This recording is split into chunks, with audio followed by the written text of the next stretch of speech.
Welcome to The Way Home with Laura Smith, the show that brings you wonderful guests, helpful advice, and uplifting stories. The Way Home. Live inspired. Here's your host, Laura Smith. You know, we've talked about health for so many years. I had a program in New York City for 10 years called Living Better with Laura Smith. And so I was often talking with the most distinguished guests about what it meant to live better, healthier, longer, more love-filled lives. And today I have someone with me that is going to answer a lot of those questions right here. Dr. Albert Chan. He has this book that really packs it all in there. Everything about happy longevity, evidence-based medicine, East meets West. Dr. Chan, thank you so much for being here. Thank you for inviting me. Oh, gosh, you do have everything here because you have what I think all of us are hoping for and working towards every day, and that's a good long life, correct? Right. But the one of the most important ingredients to that long life is what? Happiness. Yes. As in the book said, happiness engenders longevity. Longevity without happiness is meaningless. That's right. Meaningless. It truly is. And yet it does seem to elude us, doesn't it? Because sometimes we get so focused on, keeping a long life and worrying about our health or maybe not taking our health seriously enough. And it doesn't always necessarily cause happiness in pursuit of it. So tell us you have some wonderful things in here. You have the 5 devils of health. You have the 5 F's, which are the happy parts of health. You start where you think it's most important for us to get our minds open to everything that you've learned in your research over the years. Okay. I have been in practicing medicine for more than 35 years. So during the whole career, I find out that the healthcare system in America is going to the wrong direction. We doctors we're trained to treat diseases, but we're not trained to prevent diseases. So it ends up that most people don't go to see a doctor until they have a problem. But that is wrong. The best doctor, as I said, is the doctor who makes sure you don't get the 5 devils, which I mentioned in the book. They want to make sure you don't get the disease and you make sure you don't suffer or die from those 5 major diseases. And that should be the goal. Yeah. Yeah. So what are the 5? You call them the 5 devils. I think that keeps it really poignant. What are the 5 devils of health? Okay. Well, first one is my specialty, which is the heart disease. Second is the stroke. Third one is cancer. 4th is the dementia. And the 5th one is a new one, which is called metabolic disease, which includes obesity, diabetes, or pre-diabetes. So those 5 devils kill almost 90% of Americans. Yes. And you, by profession, you're a cardiologist, correct? Correct. Yes. Yes. So you see this all the time and, and we're always getting reports. I also work in the news in the morning. So, we're always getting reports about women and heart health. And now, in the last few years, there have been young people with these heart episodes that have been happening since the pandemic. And, it does seem like that's a huge one. Is it something though that is really preventable? Yes, actually, I'm a preventive cardiologist, which is a specialty somewhat quite new. In my early career, we only treat people who have the heart disease already. So they come to see me after they find out they have a heart problem. Now, with the current healthcare system, even worse, they have gatekeepers. So they don't get to see me. Even they want to see me, and I say, somebody said, can I do something to prevent having a heart disease? All my family, they die young. I worry about it. Can I come to see you? But with the current insurance and the medical system, they don't get to see me. They only got stopped by the gatekeeper. So my book basically pushing that you have to be proactive. You have to take good care of yourself. So I come up with an idea, what we call primordial proactive preventive medicine, PPPM, which is the crucial part about how you take care of your health, not to mention happy longevity. So if you get a damage in any major organ, especially the heart, stroke, dementia, it's hard to enjoy a happy longevity. You may be live long, but it meaningless. Yes. So, what are some of the most common ways that we can prevent heart disease, for example? Okay, there's a very famous cardiologist called Dr. Valentine Fuster, which is the prominent cardiologist at the head of Mount Sinai. He did a research to show, to do the autopsy of all the children and teenagers who die from a car accident. So, of course, with the permission. So the whole group did an autopsy on the as young as 10 years old or 15 years old. They find their arteries have the early stage of blockage already. It means that the process of causing heart attack can start as young as 10 years old. So if you're talking about prevention, you're talking about all the way back. When you're even starting at 10 years old, you should start taking emphasize how to prevent it from happening. By the time you get 30 or 40 years old, or you're going to check up, it may be too late already. Wow. And so what is that from? What is it caused by, even now, at the age of 10? Right. Now, genetics obviously a major one. Some people born with it in their family, their genes are very likely to build up plaques in their arteries, but that still can be preventable. So in the latest research in the last 1 or 2 decades, we find out the bad cholesterol, what we call LDL, is the key one. Not just the level, it is what we call accumulative level. It means that the longer you have a high level, the more likely you build up the cholesterol level. Now, one of the major people misunderstand is that when they go see a doctor, the doctor says, oh, your cholesterol level is normal. Don't worry about it. But as a professional specialty, I always said that normal level doesn't mean a healthy level. So for somebody with man, smoke, happy, have family, strong family history of heart problem, even quote unquote normal bad cholesterol level is too high for him or her. So what you do is that you got to know about your risk and then do something about it as early as possible. Now that applies not just to the heart, also for preventing a stroke, preventing dementia, preventing cancer, and preventing metabolic disease. All these things, probably about 80% to 90% of them are preventable. Even dementia. Even dementia. Now, dementia is my book. The knowledge we have about the heart and stroke, we are at the PhD level. The knowledge about dementia, we're still in the kindergarten level. So all along, we know that dementia is somebody just unlucky to have it. There's not much you can do about it, which is wrong. We find out that in the last especially the last few years, we find out that a lot of major factors can cause dementia. One is called inflammation. Inflammation, I have a whole chapter on inflammation because the inflammation in the body can cause all these 5 diseases. If you don't control your inflammation, you're going to end up with one or even more of these disease levels. So the next one we know about sleeping. So a lot of people have a sleeping disorder. Not just the hours of sleeping, it's the quality of the sleep. So we have a level called delta wave sleeping stage. You're basically sleeping, get into a deep sleeping stage, total relaxation. That is the stage you should shoot for. So not just the hours important, but it's the quality of the sleeping. So we also find that sleeping pill doesn't help to improve your quality of sleeping. You may increase your hours. Then we find out a recent study showed that if somebody doesn't have a good sleeping pattern, even as young as 40, they have much higher percentage of risk of developing dementia in early stage. So there's a lot of new knowledge here.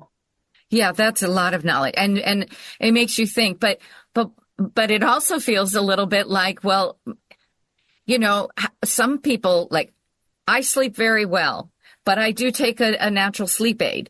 Right. My mother wakes up at 1 o'clock in the morning. She'll be awake until 5 a.m. and then fall back asleep for 2 hours. I can't handle that because I work all day. So, for some people, it feels like an impossible attainment to, have a good night, restful sleep all the time.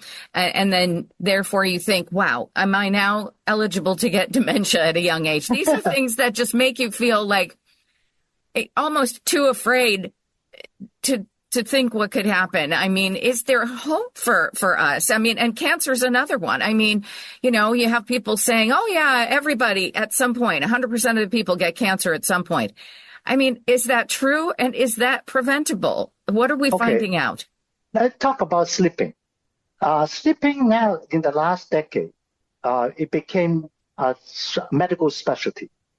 So there has, just like internists, cardiologists, neurologists, there is a new group of doctors trained to be the sleep medicine doctors. They're specialists. So they will tell you how to take care of, how to get a good sleeping. Okay. Now, I'm not the specialist on that, but I would say there's a lot of help coming. Okay. How to get the natural way to do it, meditation, certain kind of drinks, not to do something like too much stress. All the other things could be give you a comprehensive guide to how to obtain the best sleeping pattern without medications. So that is the direction that the modern medicine is going, which is good. Now, to talk about cancer, it's a lot of fear. Everybody worry about one day they will develop cancer. And then a lot of things they thought is God's will. Somebody will gonna get it, somebody doesn't even smoke, ends up have a lung cancer. What can you do about it? That is something that you use your faith, which is not true. So we find out that a lot of cancer, they are preventable. So a lot of common cancer, they have called risk factors. So let's say breast cancer. Genetics, obviously, number one. You have the bad gene. But doesn't mean that when you have the bad genes, it means that you need to have a screening very early. So if you have bad genes, your whole family, you may start mammogram as young as 20 years old. Okay, so there's something you can do about it. Now, alcohol also causes breast cancer. So you cut down on your alcohol consumption. Then a lot of cancer have a lot of risk factors. We know about smoking, lung cancer, a lot of infection in the stomach can cause stomach cancer, a lot of polyps in or red meat or ultra processed food causes the cancer in the colon. So all these we know. Now, again, go back to cancer. Cancer, basically, to prevent cancer, basically the three strategies, which I mentioned in the book. So the process of cancer, the first one, the step is that the normal cell has some mutation. It got some reason, becomes abnormal. That's a stage number one. Stage number two is that your immune system does not recognize the cancer cell. It doesn't kill the cancer cells when they are young or they're just a small group of it. Then eventually get bigger and bigger and too late to do anything about it. So all these three stages you can do something about. First stage, you decrease the chance of mutation. What are they? Prevent smoking, prevent anything with inflammation. Again, inflammation causes mutation.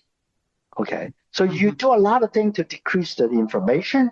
You prevent radiation, unnecessary CAT scan, unnecessary dental X-ray even. You should try to minimize. Okay? Yes. Right. The pollution is a major. You try to make sure you breathe in the fresh air, etc., etc. So first stage is to prevent a mutation or minimize the risk of a mutation. Second one is called build up your immune system so that you can kill the cancer cell when they are few around. The more likely your immune system can get rid of it. So every day, actually, your immune system has been killing cancer cell or abnormal cells, which you don't know anything about it. So you've got to build up your immune system. Mm-hmm. The third one is that detect early. Any cancer, the only way to cure cancer, basically, you reset the whole thing. Mm-hmm. You take out the whole thing. So the most likely you'll be successful if you take it out as an early stage. So you got to do something to do screening, not do whole body scanning, but at least according to your risk, you do the certain amount of a screening, can prevent a cancer. So those three things you should do. Yes. So a lot of prevention has to go in there. Early detection, obviously better habits when it comes to food, sleep, exercise, and the rest. My guest is Dr. Albert Chan. He's a cardiologist, and he's also written a fantastic book, Everything About Happy Longevity, Evidence-Based Medicine, East Meets West. And I love the happy part of the longevity because, like you said in one of your quotes that I just love, I don't have it in front of me, but what does it all mean? It's meaningless if you live a very long life and you're even healthy if you're not happy. So now let's talk about the 5 F's, and that's F as in Frank. What are the 5 F's for happy longevity? Okay. The first F is basically, it's called fitness. So you got to have the stamina to enjoy life. I mean, can you imagine you living until 90, 100 years old, lying in bed all day looking at the ceiling? That is your life. Even you have the longevity. That's not happy longevity. So all along, especially as you get older, you have to build up your strength. You have to protect all your joints. You have to protect all your major organs. Don't get damaged. So that is number 1. It's called fitness. So exercise, diet are important. So the second F is family. So you got to have a family or friends so that you can enjoy with, so that you can enjoy your longevity. So they have did a study. If their lovers die, they lose at least 7 years of their life. So not just to keep yourself have a happy longevity, you have to make sure your loved ones are having a happy longevity that can prolong your longevity and you prolong your happy longevity. The third F is called fortune. So you got to have certain amount of money or financial stability to enjoy longevity. But I'm not saying that you need to be super rich, but at least you have to have enough money to enjoy your long life. So you got to prepare for it. When you're young, you save some more money so that you don't have to worry at its goal. The fourth one is called fame. It's not just, you don't need to be very famous, but you have to have self-respect. You have to be proud of what you have achieved. Mm-hmm. Even you're a janitor, you should be proud of what you have contributed to the society.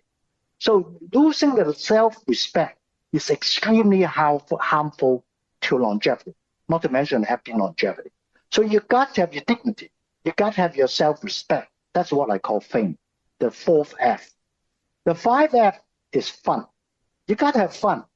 So unfortunately, we see a lot of people, they say, in the medicine, we call it anhedonic. They keep pushing the fun later and later. You say, okay, let me work hard. Let me don't spend too much time with the family. I wait until I retire. Unfortunately, as a doctor, we saw so many patients, they die soon after they retire. They never enjoy life in their whole life, and they never have fun in their life. So as I said, you got to have fun, and should start today. So those are 5 F's. I just love that. I really do, because coming from someone of your background as a doctor in cardiology and all of your medical experience, you have these 5 F's, and they really encompass what I think goes into true happiness, as you've said: fitness, family, finance, fame, which you talk about as being self-respect and dignity, and fun. And, fun is huge. And I'm kind of a person who I insist on having fun. If I'm not having fun, I am definitely not happy, because like you said, life is too short to go through it without smiling, laughing, doing something that brings you joy, and sharing it with people that you love the most. So this is so wise. And people might say, oh, well, that's just very Pollyanna-ish, isn't it? Just to, try to be happy and try to make money and things like that to go along with keeping your health under check.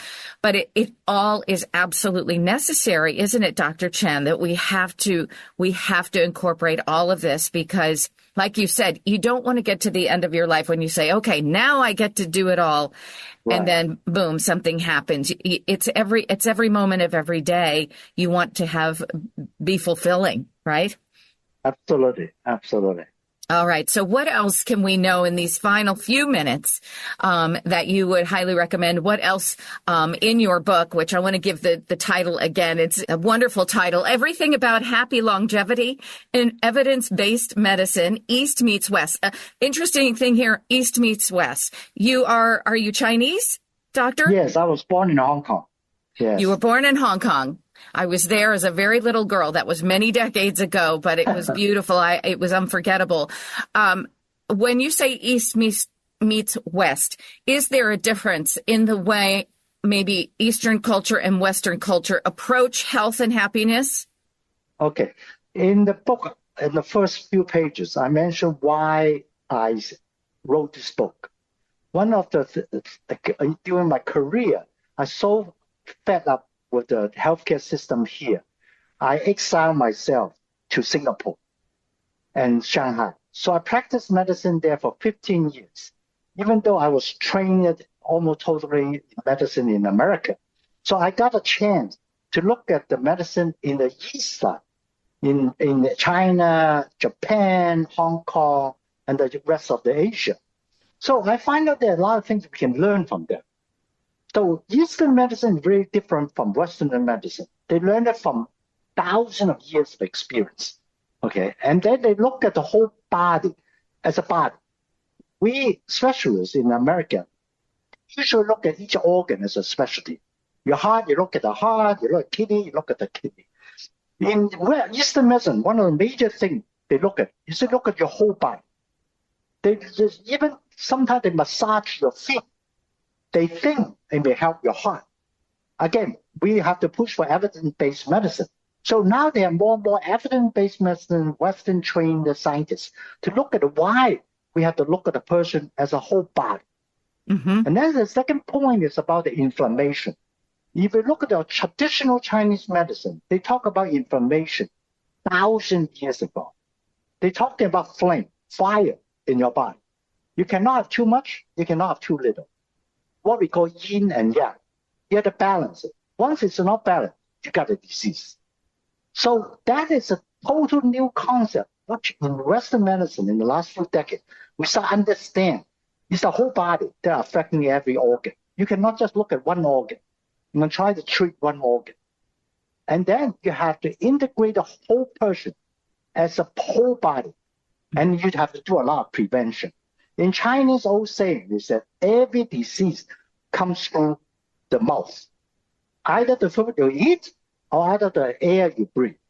So every disease human beings know about, they all come from the mouth, which is the old belief in Chinese traditional medicine for thousands and thousands of years. Now we understand the diet, the air you breathe, they do cause a majority of the diseases. Mm-hmm. Yes, and the smile you put on your face coming through the mouth, too. I know that, over the years, I've tried different modalities. I grew up overseas, so I was exposed to different things at a young age, like reflexology, acupuncture, and I've had great success with a lot of those things, as well as with regular Western medicine. And my sister has lived for 30-some years in Indonesia, and whenever they need quick medical attention, believe it or not, they take a plane to Singapore because that's they have such great doctors there. So it is true. But what I love about what you've done for us here, being that you practice cardiology in the United States and Western medicine, you do bring all the modalities in together and all the years of incredible research and study that you've done about this. And I think everyone should really run over to Amazon right now and get everything about happy longevity. Evidence-based medicine, East Meets West by Dr. Albert Chan. Especially for the holidays. I think it's a great gift for somebody you love. I can think of nothing better. It has all of everything that really truly leads to a healthy life, and that's from an emotional standpoint, from a physical standpoint, from a nutritional standpoint. You have the right recipe in there, and I think that everyone will benefit from reading your book, Dr. Chan. So thank you for all of your hard work that's gone into creating this so that we can reap the benefit. I appreciate you coming on so much. Okay, thank you for inviting me. Yes. And where do you have a website of your own that we can go to? It's called Happy Longevity, EBM.com. EBM actually stands for Evidence-Based Medicine. Okay, so Happy Longevity, B as in boy, M as in medicine. Okay, Happy Longevity, EBM.com. We're correct. Perfect. Dr. Albert Chan, what a great honor. Thank you so much for having me. Listen to me. We've turned the show. You're now a radio host. No, thanks. Thanks for inviting me. I thank you so much. Thank you for coming on the way home.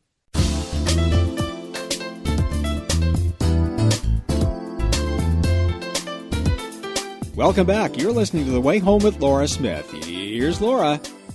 As we continue on with our fall reading series, it just gets more interesting by the week. I've met so many fabulous authors, and each time I feel like they've invented almost their own genre. And this one is no exception. We're going to be talking about The Angel and the Amazing Life of Maggie Love today. It's a novel by C.R. Fabis. CR, I'm going to call you Cal for the sake of the interview so everyone can get to know you just a little bit. Thank you so much for joining the show. Thank you, Laura. It's great to be here. I'm really excited about my book. Oh, I bet you are. You've gotten really great reviews, high acclaim for this. It's like in the top 100 on Amazon. Is that true? Yeah, the top 100 in classic science fiction, and that's pretty good. I wasn't expecting that. Well, that is wonderful, especially because you may not have been a writer by trade for most of your life. What were you doing before you started writing novels? This is your second novel. What were you doing before that? Well, I was a dessert chef for a major company, and we made desserts for major chains like Olive Garden, Starbucks, Red Lobster, chains like that. That's interesting. So you would come up with ideas, and if they liked them, they would run with them, and the rest of the world would be having your special dessert? Yeah, and it wasn't easy, because they have a culinary team on their side, and they would sometimes make suggestions. They would sometimes want changes. Sometimes we would have to duplicate a product that they already had, which was extremely difficult because I didn't have their recipes. I would just have to figure it out by trial and error. That is fascinating. Honestly, like when you think of all the jobs in the world, what do you want to be when you grow up? A dessert chef. So interesting for large chains. That's very, very fun. But then you must have done that for years did you always feel like you had some novels or some type of book within you? Yeah, I did. When my kids were young, I used to tell them bedtime stories, and I would have to come up with a new story every night. I was under extreme pressure. Every night a different story. And I eventually wrote those stories down, which I haven't published yet. But they're about a couple of bears named Charlie and Harry. So I hope to publish that novel soon. Oh, interesting. So you've done adult nonfiction now, adult fiction now, but you might even step into the world of children's fiction. Yeah, but I think it's kind of a book that's going to be enjoyed by adults and children. Oh, that's what I like. I would say that would be like a Dr. Seuss or Harry Potter, Yeah. Very good. Well, The Angel of the Amazing Life of Maggie Love. The premise for your book is very unique, and I had to really kind of wrap my head around where you were going with this. But let's give our audience kind of the background of Maggie Love herself and the inspector. Well, Maggie Love is a murderess. She's killed 20 people in her life. And the first line in my book is, Maggie Love is finally dead. Now, I had to create a character that killed 20 people that the reader is going to root for, they're going to root for this girl. That was difficult to do, but I made her first of all, she had to have a really bad childhood. And in her childhood, she had to do something horrible that no 7-year-old girl should have to do. And I'll tell you what it is, just to get your audience interested. She had to shoot her own mother. And in doing that, her mother actually trained her to do it because her mother was in such a bad situation. She couldn't get out of it. And she thought the only solution was to have her daughter shoot her. And her mother's reasoning was it would make her strong. And it did. And she became this woman that's going after the people that wronged her mother. So it's not, she killed 20 people, yes, but she has a motive, and it's revenge. I see. But she's done this, and the sort of philosophical background or backdrop to the story itself is this angel, which has a sort of a function and a different name, which you call the inspector. That's correct? They're the same, one and the same. Yes. The angel is an inspector, but he's an inspector of souls. So once Maggie is dead, she's killed 20 people. His job is to try to save her soul. That's his only purpose. He's not a guardian angel. He's not going to help her get through. She's already dead. His job is to try to save her soul so her soul won't be terminated. What he does is he uses examinations, he calls them. He can go back into different times of her life, and she has to relive it. And her main goal is to get her to repent for all these murders. Of course, she's not going to do that because she feels that every murder she committed was justified. I see.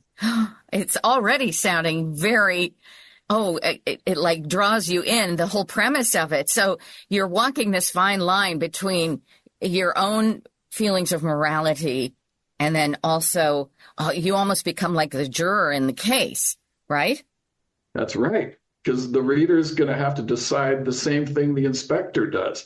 Should her soul be saved after all these murders? And I'm sure after maybe chapter 5, most readers are going to be rooting for her. Oh, so you have had to make her in some way, shape, or form lovable on some level, Maggie Love. And so that'll be very interesting to see exactly how that plays out. Now, is there a big resolve at the end, or have you left it somewhat open to the opportunity to have to maybe have a sequel or another book in the same type of genre? Yeah, well, I left it open at the end, but there is a resolve at the end, and of course I'm not going to give that away. But no, don't do that. Yeah. That's exciting. So, I talk to a lot of these authors who, like you, had a totally different and separate type of career before they decided to finally sit down and write. And I like to ask, where did the characters come from? Is this an idea that you had swimming around for years upon years, or did you all of a sudden, when you had the time, you just sat down and it sort of started writing itself? What was your process personally?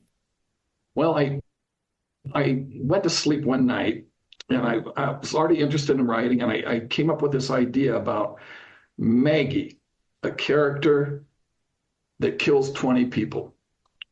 And I didn't really have much at that point, but I next day I wrote the first page, and I had the angel in there, the inspector, and I just wanted to kind of get an impression of what Maggie looked like.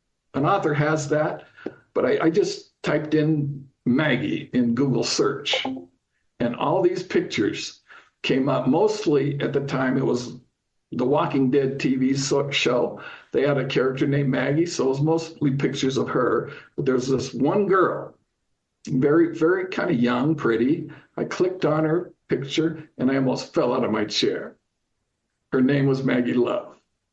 Now, I had the perfect name, and I just had to figure out how to make this character so interesting to the reader that they would be rooting for. That was my goal. Right.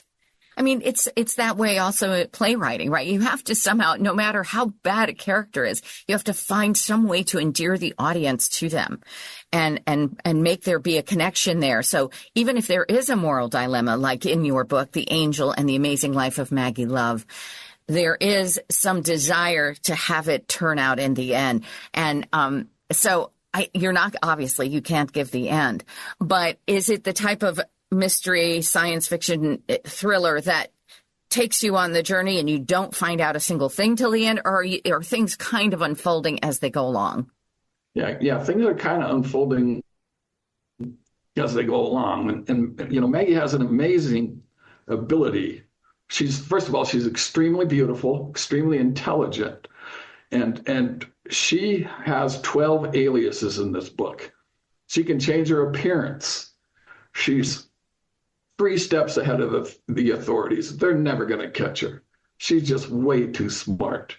And that way she can make it through her entire life, never been arrested, never been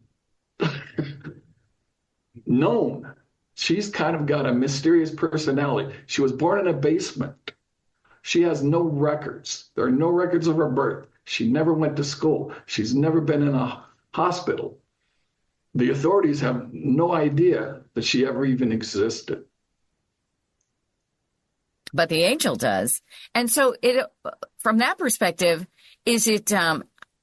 are there references to the afterlife, to heaven, to a greater being? How do you form the premise of this angel/inspector that analyzes her soul and tries to, redeem it?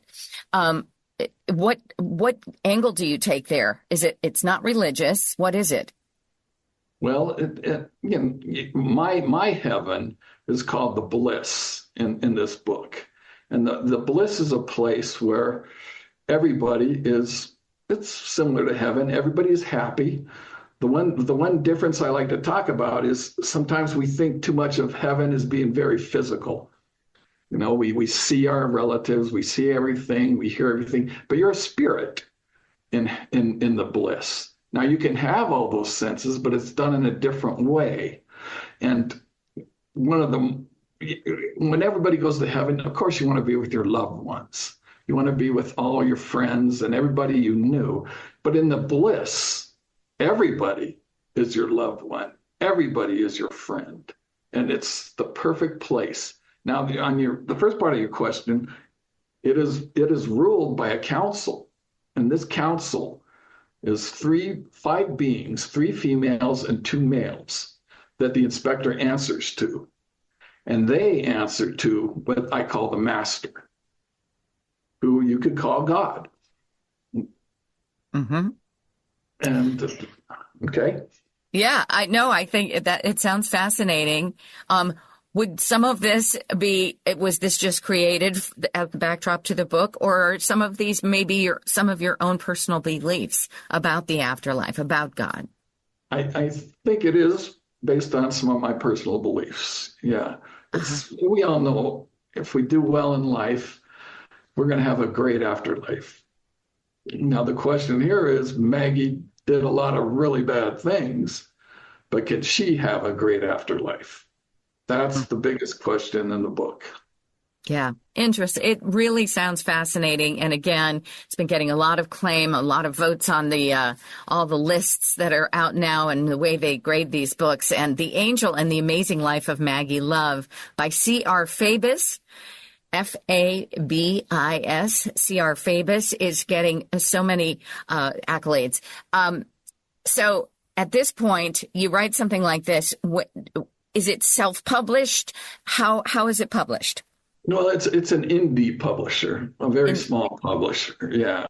So I don't have the support of the big guys, but I'm doing my best to get it out there. I have a good Instagram account, and I'm using that to get it out there. And I just want people to read it. I'm a successful dessert chef. I'm retired now, but it's not about the money. This is not about the money. This is about getting people to read my book. And that's the most important thing to me right now in my retirement years. That's right. It's a passion project. Now, those children that you were making up stories for at bedtime every night, I'm assuming they're grown up somewhat now. Have they read your book, The Angel and the Amazing Life of Maggie Love? And what do they think of Dad's stories? Yeah. I dedicated the book to my oldest daughter, who I would write a chapter and send it to her. And then I would write a chapter. And then she told my wife once, she said, I think Dad has something with this Maggie Love. And one time I sent her a chapter and she wanted a chapter the next day. I couldn't write it that fast. It's kind of the same when she was little, right? Make it good, make it fast, and do something different every day. Fascinating. And I feel like this might be a great idea for somebody who's an avid reader. This would be a great book for the holidays are coming up. People are getting some vacation time, and it's just the kind of novel that you could really sink your teeth into and enjoy. The Angel and the Amazing Life of Maggie Love. Did you say you're going to write a sequel to it, or no? The next book will just be its own character. It'll be a different person. Well, I didn't say I wouldn't write a sequel to it. My next book is going to be a little different, though. Okay. Well, it sounds fabulous. And C.R. Fabis, your name is Cal. Thank you so much for sharing this with us. I wish you all the success in the world with it. It sounds like a great romp, a great, it'll make you think too, because you have to yourself as the reader go through and say whether or not you're voting for her, or you have to stick up for what is so-called right and wrong and morals and the rest of it. So you've done something very interesting here, and I'm so grateful that you came on the show. I wish you all the very best. And when you write your next one, please come back and we'll talk about that one. Okay, Laura, thank you so much for having me. You're a great interviewer. I really enjoyed this time I had with you. Oh, likewise, for sure. The Angel and the Amazing Life of Maggie Love by C.R. Fabis, wherever books are sold, and Amazon too. You're listening to The Way Home with Laura Smith. Once again, here's Laura. Well, I know we've been thinking a lot about the holidays lately, Thanksgiving, Christmas, Hanukkah, it's all coming up, but there's stuff going on beyond that we're going to eventually have to turn our thoughts to. And as it winds down, believe it or not, we should be thinking about our projections for our tax strategies, because there's going to be $2.4 trillion in individual income tax revenue. Now, how much of that is going to come from you, me, everyone else? Well, hopefully not too much, but there are still some things that we can do to lower our tax bill and maximize our benefits. And I have somebody wonderful joining us right now that is going to let us know all about it. Andy Phillips, he's the vice president of the Tax Institute at H&R Block, and he's going to share his tax wisdom and some good tips for us. So good morning, Andy. Thank you so much for joining us. Good morning, Laura, and thank you so much for having me. So before we even begin, I've heard of H&R Block, but what is the Tax Institute? Absolutely. So the Tax Institute is H&R Block's Center of Tax Expertise. We are a team of highly experienced tax attorneys, CPAs, and enrolled agents. What we do here is we keep our finger on the pulse of the constantly shifting landscape of federal, state, even local tax rules. We take that information and we provide those insights and that guidance across our business to our frontline tax professionals so they're ready to serve consumers and small businesses, to our tax software teams.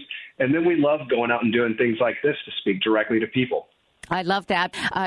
What should I be doing right now to prepare for April? So the first thing to note is that while we are running up to the end of the year, there are still things people can do to impact their tax bill for 2024. First, you may be able to, do certain things like make a retirement contribution to certain accounts, or make a donation to your favorite charity. Maybe sell a stock that's setting at a loss to harvest that loss to reduce your income. So there are a variety of things people can do, even if they're an individual filer still, to impact their 2024 tax bill. Now, if you're a small business owner, there are a variety of things you can do. Maybe you need a piece of equipment for your small business you've been thinking about purchasing. If you buy that before the end of the year, you may be able to deduct or write off, depending on what it is, some or the full amount of the cost of that, that piece of equipment gives you what you need for your business and helps reduce your tax bill.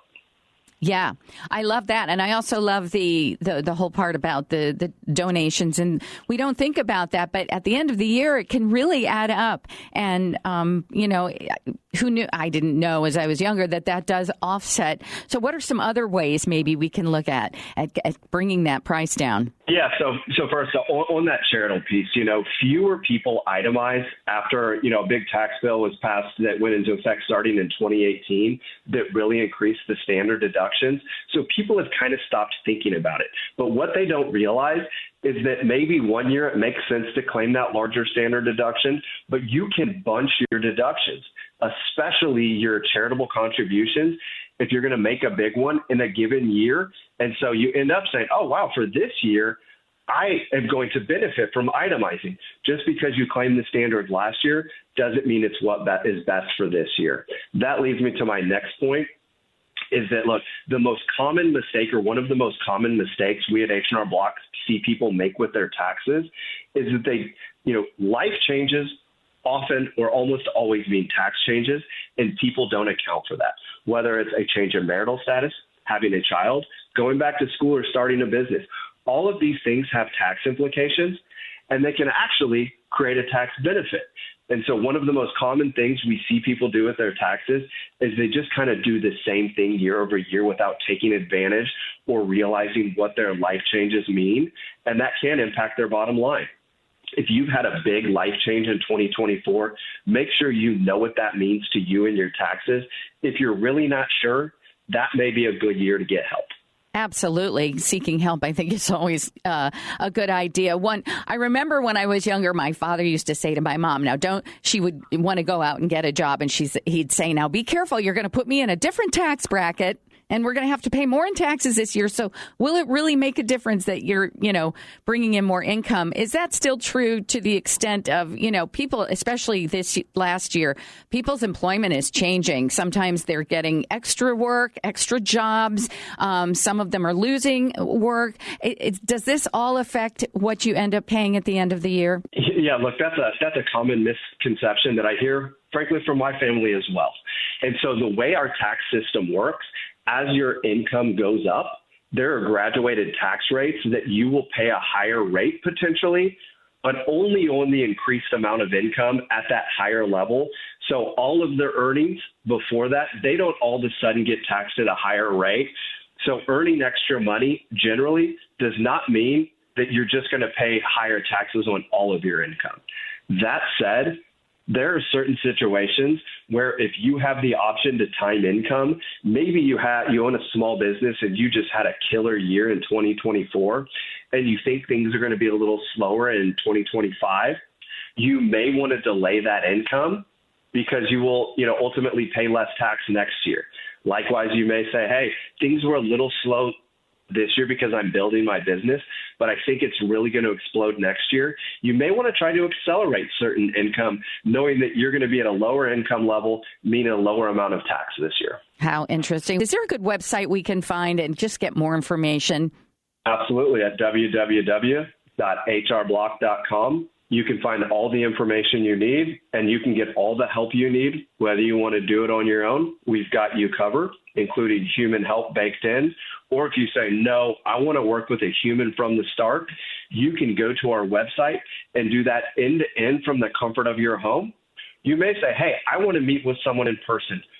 You can set that up from our website, or you can step into one of our thousands of offices across the country as well. No matter how you want that help, we've got you covered. Oh, that's wonderful. Thank you so much for joining us. Happy holidays to you, Andy Phillips, the Vice President of the Tax Institute at H&R Block. Have a great holiday season. You as well. Thank you.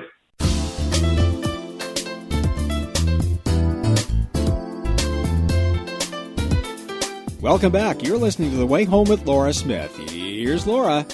I can't believe how fast the weeks go, and here we are on Thanksgiving weekend already, which to me is kind of the official beginning of the Christmas holiday. I'm doing my tree, so I'm excited about that. And, it's just really it kind of kicks off everything. I think people are starting to already start rushing around for the holidays. So it's good to take a moment to just say thank you. I think if that's anything that last Thursday did for us, it brought gratitude right to the forefront again. So I want to say to, first of all, my crew here, Jim Cleefield, my guru of good news, I am so grateful for you. I am grateful for your incredible voice, your beautiful, eloquent way of telling the stories each and every week, and that we've known each other in the radio business for so many years now, going on 20. So thank you, my friend, for being here every week. Well, I'm thankful for the two of you, this wonderful show. Just to think, I mean, when we started this 5 years ago, over 5 years, we didn't think it was going to last very long. And I said in the second year, I said this off the air, this show is a hit. Nobody really believed me, and here we are still doing it all these years later. So I'm really thankful for you both. Well, you're very sweet to say that. I just hope that it keeps entertaining and uplifting people's spirits. That's my joy. And Bob Small, thank you for producing it, everything. I don't know how you put up with me all these years, 28 years and counting now. Well, my spirits are uplifted by doing this. I really enjoy it. I'm thankful for you guys, for sure. Well, thank you so much. And truly, even the show is 5 years old, but our friendships go back a lot longer. And so for that, I am grateful, obviously, for family and friends, good health, and a beautiful country to live in. I thank you. And I thank you to the wonderful listeners each and every week who tune in and they tell me that they enjoy the guests, they enjoy the topics, they have a lot of fun with it, and it moves them. And so for that, I am ever so grateful. And to God be the glory. We thank God for all of you, and please have a wonderful week as we head into this holiday season. So much to be grateful for on a continued daily basis. Lots of love from the way home. I'm Laura Smith.